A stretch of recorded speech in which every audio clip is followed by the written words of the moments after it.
चारों तरफ रात का काला सन्नाटा पसरा हुआ था। उस जंगल के एक शमशान में एक साधु लकड़ियां जलाकर सामने बैठा हुआ तेज आवाज में मंत्र पढ़ रहा था।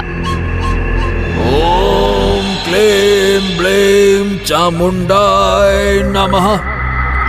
ओम क्लीं ब्लीं चामुंडाय नमः। तभी एक घुड़सवार वहां पर आ पहुंचा। उस घुड़सवार ने अपना चेहरा कपड़े से ढक रखा था। साधु को देखकर घुड़सवार घोड़े से उतरकर साधु के ठीक सामने आकर बैठ गया। साधु उसकी ओर देखकर रहस्यमयी अंदाज में बोला, यहाँ पर क्यों आए हो? तुम जानते हो कि मैं यहाँ पर क्यों आया हूँ? इतना बोलकर उस घुड़सवार ने एक अंगूठी, जो कि रात के अंधेरे में सुनहरी किरणों से चमक रही थी, साधु के सामने रखते हुए बोला, ये देखो, मेरी समझ में नहीं आता है कि मेरी इतनी मेहनत का क्या अर्थ निकला। मैंने कितने मुश्किल से ये अंगूठी हासिल की थी, और आखिर ये अंगूठी कब काम आएगी? मैं कब इस संसार का सबसे शक्तिशाली व्यक्ति बनूंगा? कब कब कब? अरे मूर्ख, तुझे मैंने इससे पहले भी बताया था कि ये अंगूठी इस पृथ्वी पर साधारण ही रहेगी, और ये साधारण से असाधारण तभी बनेगी जब तुझे एक पुत्र की प्राप्ति होगी। लेकिन साधु महाराज, मेरी पत्नी से अभी तक मुझे कोई पुत्र नहीं हुआ है, और तो और आप मुझे दूसरा विवाह भी नहीं करने देते हैं। ध्यान से सुन, नियम के मुताबिक पहली पत्नी से ही तेरा काम बनेगा, और तू जानता है कि ऐसा क्यों है।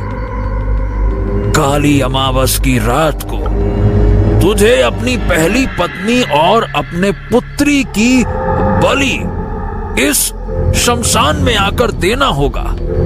तेरी पत्नी और तेरी पुत्री का रक्त इस अंगूठी में लगाया जाएगा, और फिर इस अंगूठी को तेरे पुत्र को पहनाया जाएगा। ये अंगूठी उस समय तेरे पुत्र के हाथ में हीरे की किरणों की तरह चमकने लगेगी। उसके जगमगाते ही तुझे अपने हाथों से अपने ही पुत्र को भी बलि चढ़ाना होगा, और बलि चढ़ाने के तुरंत बाद तुझे इस अंगूठी को अपनी उंगली में पहनना होगा। उसके बाद तुझे इस संसार का शक्तिशाली इंसान बनने से कोई रोक नहीं सकता। तू बन जाएगा इस संसार का सबसे शक्तिशाली इंसान, और तेरा कोई मुकाबला नहीं कर पाएगा। यहां तक कि तेरे शरीर पर उम्र का भी कोई प्रभाव नहीं पड़ेगा। तू हजारों साल जीवित रहेगा। लेकिन हाँ, पहले तुझे अपने पुत्र होने का इंतजार करना पड़ेगा, समझा? अब तू यहां से जा सकता है। ओम क्लीं ब्लीं चामुंडाय नमः।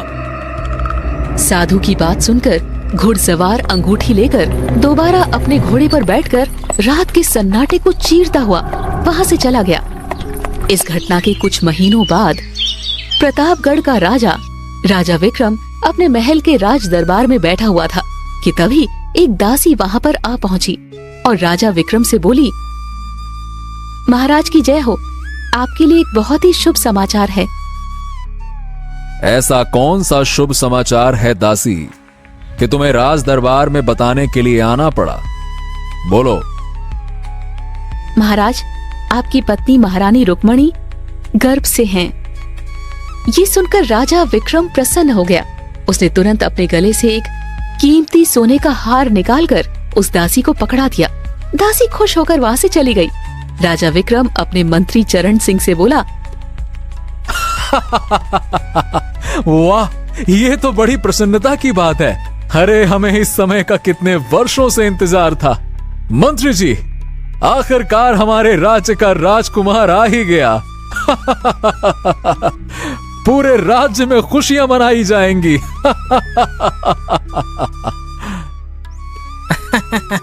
सही कहा महाराज, यह तो बड़ी प्रसन्नता की बात है। अब तक जो दूसरे राज्यों के राजा पुत्र न होने की वजह से आपका मजाक उड़ाते थे, उन सब के मुंह बंद हो जाएंगे अब, है ना महाराज? तभी वहाँ बैठे राजगुरु राजा विक्रम की ओर देखकर मुस्कुराते हुए बोले, अब महाराज, आपने पुत्र के लिए कई वर्षों इंतजार किया है। मुझे लगता है कि आपको अपनी ये खुशी प्रजा में भी बांटनी चाहिए।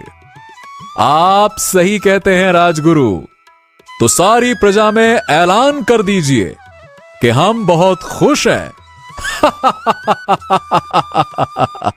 और हमारी प्रजा में जितने भी गरीब लोग हैं, आप उन सभी को कल राज दरबार में बुलाइए। हम उन्हें अपने हाथों से इतना धन देंगे कि उनके 7 पीढ़ियों को भी काम करने की आवश्यकता नहीं पड़ेगी। ठीक है? अरे खुशी की बात है, इतना तो बनता है। चलिए हम तनिक रुक्मणी जी से मिलके आते हैं। इतना बोलकर राजा विक्रम वहाँ से उठकर सीधे अपनी पत्नी रानी रुक्मणी के कक्ष में पहुँच गया और बोला, अरे रुक्मणी देवी, कहाँ हैं आप? महारानी, आपने हमें ये खुशखबरी देकर बहुत प्रसन्न कर दिया है। हम बता नहीं सकते कि हम अंदर से कितने खुश हैं, कितने ज्यादा खुश हैं। मैं ईश्वर से यही प्रार्थना कर रही हूँ कि मेरा पुत्र हो। चिंता ना करो रुक्मणी, मुझे विश्वास है कि हमारा पुत्र ही होगा। तभी राजा विक्रम के कक्ष में राजगुरु आकर बोले, महाराज, मैंने अपनी शक्ति का उपयोग करके पता लगा लिया है कि महारानी का पुत्र का ही योग बन रहा है। ये सुनकर राजा विक्रम बहुत ज्यादा खुश हो गया। तभी राजा विक्रम इधर उधर देखते हुए बोला, हमारी पुत्री राजकुमारी चंद्रमुखी नजर नहीं आ रही हैं। आखिर उसे भी तो पता चलना चाहिए कि उसका एक भाई इस संसार में आने वाला है। कहाँ है राजकुमारी जी? महाराज, आपको तो पता है कि आपकी पुत्री राजकुमारी चंद्रमुखी को शिकार का कितना शौक है। वो इस समय जंगल में शिकार पर जाने की तैयारी कर रही हैं। राजगुरु की बात सुनकर राजा विक्रम तुरंत अपने महल से बाहर आ गया। राजा विक्रम ने देखा कि उनकी पुत्री 2 सैनिकों के साथ शिकार पर जाने की तैयारी कर रही थी। अपने पिता राजा विक्रम को देखकर राजकुमारी चंद्रमुखी मुस्कुराते हुए बोली, पिताजी, आज आपके चेहरे पर तो कुछ अलग ही प्रसन्नता दिखाई दे रही है। तुम बिल्कुल सही कह रही हो राजकुमारी चंद्रमुखी। अरे बात ही कुछ ऐसी है। मेरी पत्नी और तुम्हारी माँ गर्भ से हैं और राजगुरु बता रहे हैं कि पुत्र का योग बन रहा है। राजकुमारी चंद्रमुखी, बहुत जल्दी इस संसार में तुम्हारा भाई भी आने वाला है। अपना ख्याल रखना और जल्दी आने की कोशिश करना, क्योंकि कल हम अपनी प्रजा के गरीब लोगों को सोने की मुद्राएं बांटेंगे और अपने महल में एक समारोह भी रखेंगे। आसपास के राज्यों के राजाओं को भी पता चलना चाहिए कि इस राज्य का राजकुमार आने वाला है। समारोह में तुम्हारा उपस्थित होना अति आवश्यक है। ठीक है? ये तो बहुत अच्छी बात है पिताजी। आप काफी वर्षों से पुत्र होने का ही इंतजार कर रहे थे। अच्छा, मैं शिकार पर जा रही हूँ। शाम तक या कल तक लौट आऊंगी। राजकुमारी चंद्रमुखी मुस्कुराती हुई दोनों सैनिकों के साथ वहाँ से सीधे जंगल की ओर चली गई। राजकुमारी अपने दोनों सैनिकों के साथ जंगल के अंदर काफी देर तक भटकती रही, मगर उसे कोई भी शिकार नहीं मिला। थक हार कर राजकुमारी एक वृक्ष के नीचे रुक गई और घोड़े से उतरकर अपने दोनों सैनिकों से बोली, सुबह से शाम हो गई, मगर हमें एक भी ढंग का शिकार नहीं मिला। घोड़े भी बुरी तरह से थक चुके हैं। कुछ देर यहीं पर आराम करते हैं। दोनों सैनिक अपने घोड़ों से उतरकर राजकुमारी के सामने खड़े हो गए। एक सैनिक राजकुमारी की ओर देखकर बोला, राजकुमारी जी, हम आपको काफी देर से सूचित करना चाह रहे थे, परंतु आप शिकार देखने में इतना व्यस्त थीं कि आप हमारी बात पर ध्यान नहीं दे पाए। तुम कहना क्या चाहते हो? राजकुमारी, शायद हम रास्ता भटक गए हैं।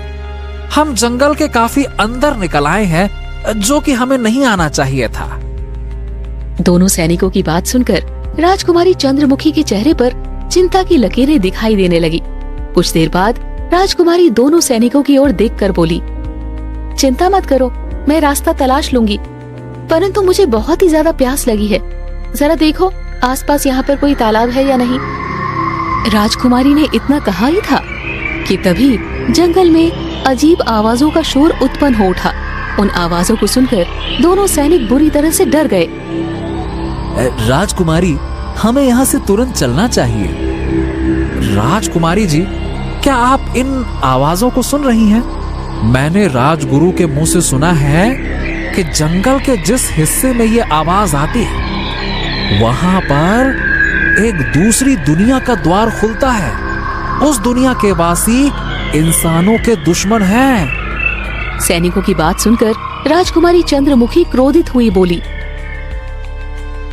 लगता है तुम दोनों का दिमाग खराब हो गया है जो उल्टी सीधी बातें कर रहे हो। मेरा आदेश है, जाओ जाकर तालाब को तलाश करो। राजकुमारी जी, अगर यहाँ आसपास तालाब है फिर तो राजगुरु की बात बिल्कुल सत्य है। और वो कैसे? क्योंकि राजगुरु बता रहे थे कि जंगल के जिस हिस्से में डरावनी आवाज आती है वहां पर एक तालाब भी है जो कि शापित है। सैनिकों की बात सुनकर राजकुमारी झल्लाते हुए बोली, तुम दोनों को तालाब ढूंढने की कोई जरूरत नहीं है, मैं स्वयं ढूंढ लूंगी, क्योंकि मुझे बहुत जोरों से प्यास लगी है। इतना बोलकर राजकुमारी चंद्रमुखी वहां से चली गई और तालाब को ढूंढने लगी।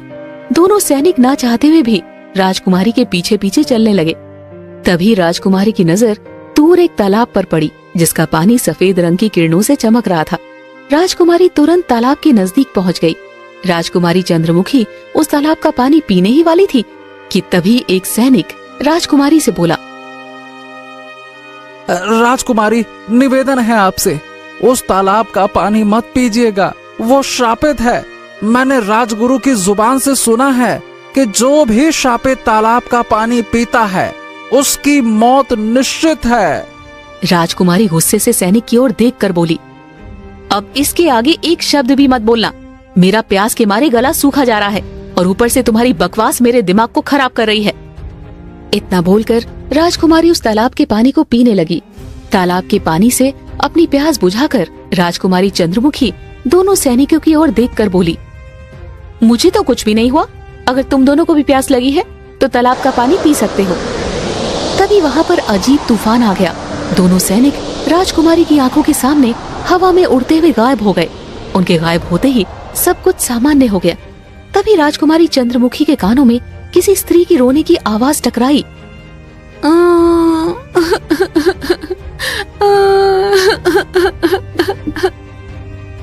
ये क्या हो रहा है?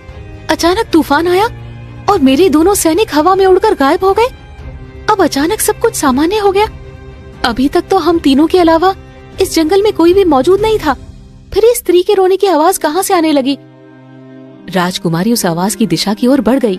कुछ ही देर में राजकुमारी के कदम एक घने वृक्ष के नीचे जाकर रुक गए। राजकुमारी चंद्रमुखी ने देखा कि एक लड़की उसके ही जैसे कपड़े पहने हुए घुटनों के बल अपना मुंह छुपाए रो रही थी। राजकुमारी चंद्रमुखी उससे बोली, कौन हो तुम और तुम रो क्यों रही हो? अचानक वो स्त्री उठकर खड़ी हो गई। उस स्त्री को देखकर राजकुमारी की आंखें आश्चर्य से फटी की फटी रह गई। उसके सामने उसकी ही हमशक्ल खड़ी हुई थी। चंद्रमुखी, कौन हो तुम? मैं तुम्हारा ही रूप हूँ चंद्रमुखी। ये बात और है कि तुम्हें अभी समझ नहीं आएगा, कुछ समय बाद तुम्हें सारा रहस्य समझ में आ जाएगा। अगर तुम्हें इस रहस्य को जानना है तो मेरे साथ तालाब तक चलो। राजकुमारी चंद्रमुखी गहरी सोच में डूबती हुई किसी सम्मोहित अवस्था में अपनी हमशक्ल चंद्रमुखी के साथ तालाब के किनारे चली गई। अचानक उसकी हमशक्ल चंद्रमुखी ने राजकुमारी चंद्रमुखी को धक्का दे दिया। राजकुमारी चंद्रमुखी तालाब में डूब गई। तालाब में डूबते ही उसकी हमशक्ल चंद्रमुखी के होठों पर रहस्यपूर्ण मुस्कुराहट आ गई। राजकुमारी चंद्रमुखी की हमशक्ल घोड़े पर बैठकर सीधे प्रतापगढ़ की ओर राजा विक्रम के महल में चली गई। राजा विक्रम चंद्रमुखी को देखकर चौंकते हुए बोले, तुम तो 2 सैनिकों को साथ लेकर गई थी, वो कहाँ हैं? कोई बात नहीं राजकुमारी, चलिए समारोह प्रारंभ होने वाला है। परंतु मैं बहुत ही थकी हुई हूँ, मैं आराम करने जा रही हूँ। इतना बोलकर चंद्रमुखी वहाँ से चली गई। चंद्रमुखी के इस व्यवहार को देखकर राजा विक्रम चौंकता हुआ अपनी पत्नी रुक्मणी से बोला, महारानी, तुम्हें चंद्रमुखी का व्यवहार अजीब सा नहीं लग रहा? हो सकता है वो वास्तव में थक चुकी हो, उसे आराम करने दीजिए। समय ऐसे ही बीतने लगा। चंद्रमुखी की हमशक्ल दिन भर अपने कक्ष में ही रहती। कुछ समय बाद रानी रुक्मणी ने एक सुंदर पुत्र को जन्म दिया। पुत्र के होने पर राजा विक्रम बहुत ज्यादा खुश था। ऐसे ही 5 वर्ष बीत गए। राजा विक्रम का पुत्र राजकुमार आदित्य अब 5 वर्ष का हो चुका था। एक दिन राजा विक्रम अपनी पत्नी रुक्मणी से बोला, रुक्मणी, अब चलने की तैयारी करो। लेकिन कहाँ? मैंने एक बात तुमसे छुपाई थी रुक्मणी। कौन सी बात? वर्षों पहले की बात है। मैं एक जंगल में गया था। उस जंगल में मुझे एक बहुत ही ज्ञानी साधु मिले। मैंने उस ज्ञानी साधु से प्रार्थना की कि वो ईश्वर से प्रार्थना करें कि मेरा पुत्र हो, और उस साधु बाबा ने मुझसे कहा कि कुछ समय बाद तेरा पुत्र ही होगा, जो कि वास्तव में पुत्र हुआ। मगर उस साधु बाबा ने यह भी कहा था कि जब मेरा पुत्र 5 वर्ष का हो जाएगा तो मुझे अपने परिवार सहित उनसे मिलने के लिए जाना पड़ेगा, नहीं तो मेरे परिवार और मेरे राज्य पर भारी विपत्ति आ सकती है। अगर ऐसी बात है तो फिर मुझे उस साधु से मिलकर बहुत ही प्रसन्नता होगी, परंतु आपको अपनी पुत्री राजकुमारी चंद्रमुखी से भी बातचीत करनी चाहिए। 5 वर्ष पहले वो शिकार पर गई थी। उसके लौटने के बाद वो ना तो किसी से ठीक से बात करती है और ना ही अब वो पहले की तरह हंसती और बोलती है। बस अपने कक्ष में ही रहती है। हाँ, तुम चिंता मत करो रुक्मणी, मैं अभी इसी समय उसे अपने साथ चलने के लिए मनाता हूं। ठीक है, तब तक तुम तैयारी करो। और हाँ, हमारे साथ सैनिक नहीं जाएंगे, हम अकेले जाएंगे। इतना बोलकर राजा विक्रम सीधा अपनी पुत्री राजकुमारी चंद्रमुखी के कक्ष में चला गया और उसे सारी घटना बताते हुए बोला, राजकुमारी, मैं चाहता हूं कि तुम मेरे साथ चलो। मैं नहीं चाहता कि मेरे परिवार पर और मेरे राज्य पर किसी तरह की कोई विपत्ति आए। राजा विक्रम की बात सुनकर राजकुमारी चंद्रमुखी की हमशक्ल रहस्यमयी अंदाज में बोली, मुझे आपके साथ जाने में कोई विशेष आपत्ति नहीं है पिताजी, बल्कि मुझे तो खुशी है। कुछ घंटे बाद राजा विक्रम रात के समय अपने पुत्र, पत्नी और चंद्रमुखी के साथ एक भयावह जंगल के शमशान में खड़ा हुआ था। उस सन्नाटे भरे शमशान को देखकर रुक्मणी अपने पति राजा विक्रम की ओर देखकर बोली, क्या साधु महाराज वास्तव में यहीं रहते हैं? यहाँ तो जंगल और शमशान के अलावा कुछ भी नजर नहीं आ रहा। और देखिए ना, यहाँ तो एक अजीब सी मनहूसियत हुई है। रानी रुक्मणी ने इतना कहा ही था कि तभी एक साधु अचानक से वहाँ पर आ धमका और राजा विक्रम की ओर देखकर हंसते हुए बोला, मुझे तेरा ही इंतजार था, आखिरकार तू आ ही गया। अरे साधु महाराज, आपसे कहीं ज्यादा तो मुझे इस दिन का इंतजार था। इतना बोलकर राजा विक्रम राक्षसों के अंदाज में हंसने लगा। उसकी हंसी उसकी पत्नी रुक्मणी और राजकुमार को भी अजीब लगने लगी।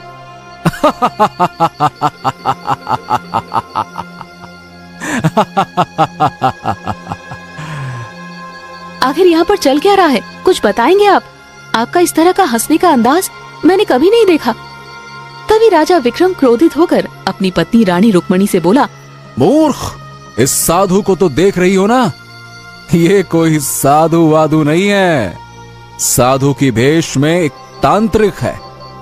मैं यहां पर तुम्हें किसी साधु से मिलवाने नहीं लाया, बल्कि तुम्हारी चंद्रमुखी और आदित्य की बलि देने के लिए यहां पर लाया हूं।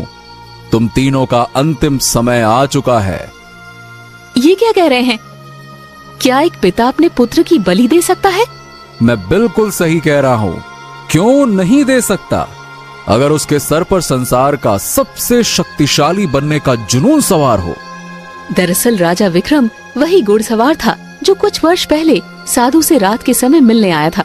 तभी वो साधु रहस्यमयी अंदाज में हंसते हुए रानी रुक्मणी से बोला, रानी रुक्मणी, शायद आप नहीं जानती कि आप इस पृथ्वी की नहीं हैं और न ही आपकी पुत्री रानी चंद्रमुखी इस पृथ्वी की हैं।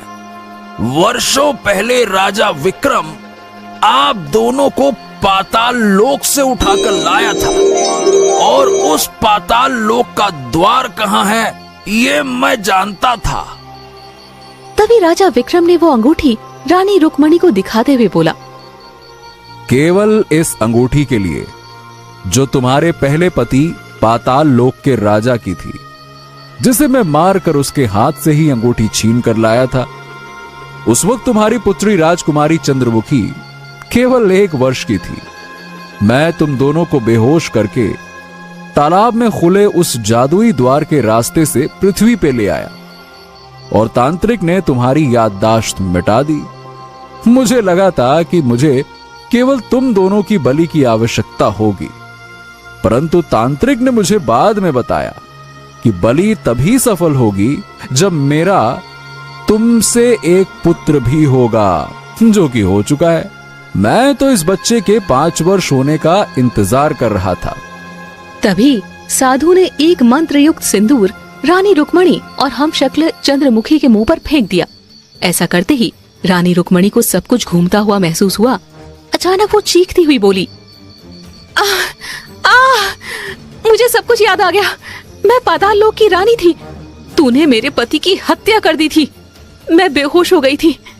तब मेरी दोनों पुत्रियां बहुत छोटी थी।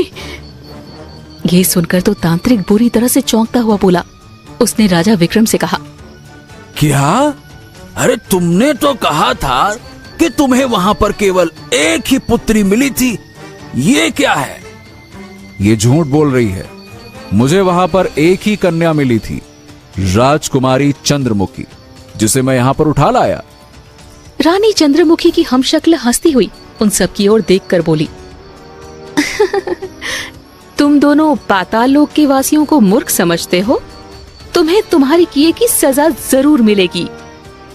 चंद्रमुखी की हमशक्ल की आंखों से काला धुआं निकलने लगा। उन सब ने अपने आप को उसी तालाब के किनारे पाया जिस तालाब का पानी राजकुमारी चंद्रमुखी ने पिया था। अपने आप को तालाब के पास देखा। साधु आश्चर्य से राजा विक्रम से बोला, ये कैसे संभव हो सकता है? ये तो वही तालाब है जिसके नीचे पाताल लोक का द्वार खुलता है। हाँ, मेरी भी कुछ समझ में नहीं आ रहा कि आखिर इसके अंदर इतनी शक्तियां कहां से आईं। तभी चंद्रमुखी की हमशक्ल हंसती हुई बोली, क्योंकि तुम्हारे सामने जो चंद्रमुखी खड़ी हुई है वो तुम्हारी वो राजकुमारी चंद्रमुखी नहीं है जिसकी परवरिश तुमने की है। मेरी परवरिश पाताल लोक में हुई है। तुम एक बात से चूक गए राजा विक्रम। तुमने मेरे पिता को मारकर उनकी उंगली से ये जादुई अंगूठी उतार ली और मेरी माँ और छोटी बहन को यहाँ पर ले आए। परंतु तुम नहीं जानते थे कि मेरी माँ की तो जुड़वा बेटियां थी। माँ और पिताजी के जाने के बाद मेरी परवरिश पाताल लोक के मंत्री ने की, और उसी ने मुझे बताया कि किस तरह से इंसानों ने मेरे परिवार को तबाह कर दिया। तब से मैं बदले की आग में जल रही हूँ और अब समय आ गया है। इतना बोलकर चंद्रमुखी ने बड़ी फुर्ती से साधु और राजा विक्रम को धक्का दे दिया। वो दोनों तालाब के अंदर गिर गए। अगले ही पल रानी रुक्मणी और चंद्रमुखी की हमशक्ल ने भी तालाब के अंदर छलांग लगा दिया। उन सब ने अपने आप को एक महल में पाया। अगले ही पल महल का एक द्वार खुला और उसमें से दूसरी चंद्रमुखी निकलकर उनके सामने आकर खड़ी हो गई। राजकुमारी चंद्रमुखी अपने पिता की ओर देखकर घृणा भरे शब्दों में बोली, जब मुझे मेरी हमशक्ल ने तालाब में धक्का दिया तब मुझे लगा कि शायद ये मेरी शत्रुओं की कोई योजना है, मगर मैंने स्वयं को पाताल लोक में पाया और यहाँ मुझे पता लगा कि मैं पृथ्वी की नहीं बल्कि पाताल लोक की वासी हूँ, और किस तरह से मुझे मेरे पिता के हथियारों ने अपने गंदे मकसद के लिए पाला है। रुक्मणी की आंखों से आग निकलने लगी और साधु और राजा विक्रम जलकर राख हो गए। चंद्रमुखी की हमशक्ल बहन अपनी माँ रुक्मणी से बोली, अब राजकुमार आदित्य का क्या करेंगे? हम पृथ्वी वासियों की तरह नहीं हैं। ये मेरा ही बेटा है और ये पाताल लोक का राजा बनेगा।